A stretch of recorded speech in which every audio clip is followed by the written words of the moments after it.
So many of you out there are holding out for the next big Valve video game to finally be released to us all. However, no one can really seem to agree on what Valve's next game is actually going to be.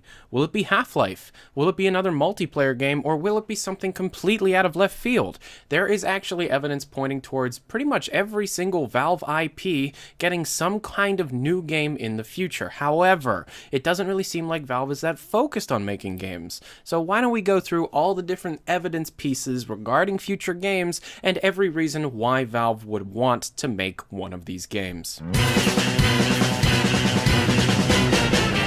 So what we're going to do is go through each of Valve's IPs with the lowest to highest probability of getting a new game added within the series. I am considering a Source 2 port a new game added into the series, just because of all the different changes that come about with the Source 2 port. So the game that is least likely to get a new game in the series is obviously Dota 2. It just happened. And although this is Valve's most profitable game currently, the Source 2 update is really a sequel with all the updates and changes that have happened. Don't expect a Dota 3 to happen for many years. However, in terms of likelihood, the next game that probably will not happen, sadly, is Day of Defeat. Yes, the game is very well made, aged pretty well, and is very fun to play. It's just the game hasn't been given any attention for years from Valve, and sadly probably won't for a very long time. However, don't lose complete hope on Day of Defeat. It still would make sense to make a game, Valve just isn't doing it right now. With the success of Dota 2 and Counter-Strike, it is very possible that far in the future, Day of Defeat will get a sequel in the vein of Global Offensive. It's possible, but not for a long time. Just because there are no real leaks of information regarding anything with Day of Defeat. We have information pointing towards every other game. Day of Defeat, sadly, is left off the list. Alien Swarm. Now here, I am not necessarily talking about a new game, and before you hit the dislike button, I'm just talking about anything added to Alien Swarm is very unlikely. The game was released with the idea that new content would be added over time, and obviously this did not happen. This game is one of the few forgotten games that Valve made, but it shouldn't be. It's incredibly fun, and there's a lot of work that went into it in the first place. Valve hired on the people that made the original mod to make a source port of this game, and then just left it completely alone. Why they did that was probably for profit reasons, as a free-to-play game with new content that's just single-player with no microtransactions makes no sense. And the only real way Valve would be able to profit on it is if they ported it over to Source 2, added in a lot of microtransactions, and turned it into a Counter-Strike type game, which they just aren't going to do, as the resources needed are all focused on other things. But like I said with Day of Defeat, it's not completely out of the question, it's just out of the question for the current time. Ricochet. This is the biggest joke in the world of Valve, but dang, this game could actually get a sequel. First, it's pretty obvious to know that Valve is only focused on making multiplayer games, and turning old games into a games-as-a-service platform type games. So turning the basic idea of this Discs of Tron first-person shooter into a large space-themed, no-guns first-person shooters with items, missions, competitive modes, and different game modes could actually be incredibly popular, quite successful, and very fun. Plus, seeing as Valve can sometimes refer to Half-Life 3 as Ricochet 2 shows that Valve first has the sense of humor to know how bad the first Ricochet was, and 2, could actually have some thoughts in the back of the head that a Ricochet 2, if done correctly, could be pretty awesome, to be honest. All the things that we know about Counter-Strike Global Offensive being in a space-themed type first-person shooter. Valve could make something like that, especially with the canceled Stars of Blood game having all these space-themed assets that could be used in a different game, like Ricochet. But once again, like the previous two games, if this does ever happen, it probably won't be for a couple of years, if not even longer. Valve has a couple of things that they are focusing on for the short term, however, a long-term goal might be a new game in the multiplayer vein, whether that's Ricochet, Alien Swarm, or Day of Defeat. Switching away from the multiplayer, let's talk about Valve's single-player games. And the next game on the list is Portal. Yes, the Portal demo was shown off at GDC, and it was amazing. And it got a lot of people in the community stirred up for a Portal 3. However, it was not Portal 3, and I doubt Valve will be making a Portal 3 anytime soon for one reason.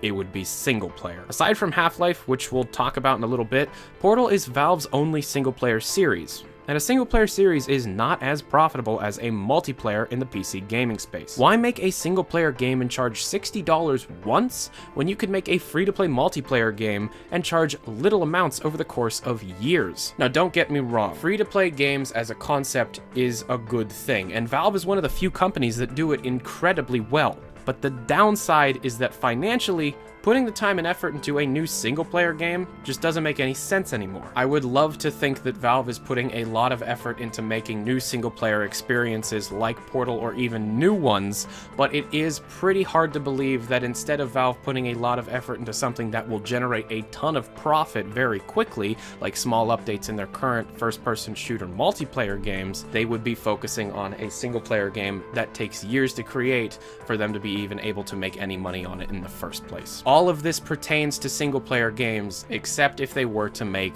Half-Life 3. I know what I said, and I would like to clarify that when I said Half-Life 3 is not confirmed, that does not mean the game is not being worked on. I am very positive that Valve is working on it right now. But people need to step back and realize something about Valve. It's a business that seems to care more than most, but still a business that aims to make the most money possible. And although Half-Life 3 would probably break financial records on pre-orders alone, it still would not be as profitable as one of Valve's multiplayer games that could be receiving many updates. There's a lot of evidence pointing towards Half-Life 3 being made, however, it's probably not going to be coming out very shortly. As even if it was Valve's main focus at the time, the amount of effort Valve puts into Half-Life, especially the amount of stuff that they cut, means that the game's development cycle would be a very long time. So for the short term, Valve will probably be focusing on updating many of their multiplayer games, like Counter-Strike. Counter-Strike is one of the most successful games that Valve has ever made, and the game is still obviously supported. However, it seems like Valve has been a bit more focused on TF2 and Dota 2 as of late. Yes, we had Operation Bloodhound, but that was pretty much it that we got in 2015, and we'll talk about Team Fortress 2 in a bit. A Source 2 port of any of Valve's games would count as a new game in my book, but it really seems like Counter-Strike will not be one of these games that will be getting a Source 2 port.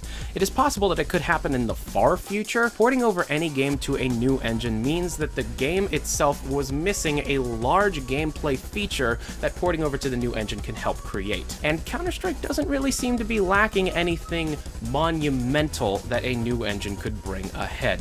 Plus, porting over a game, even though there are tools available for Valve to do it in the first place, is a costly expense. So instead of porting over a game that is already very, very successful, very, very popular, and very, very profitable, you would want to port over a game to breathe new life into it, like Team Fortress. The Team Fortress series is one of the oldest out of all of Valve's IPs, and the basic gameplay found will probably be replicated as long as PC first-person shooters exist. However, no version will probably be able to do it as well as Team Fortress 2 has. The issue with Team Fortress 2 is that it's become a very bloated game over the years and definitely needs some work done to optimize it. It's also known that the game has been waning in popularity over the last couple of years.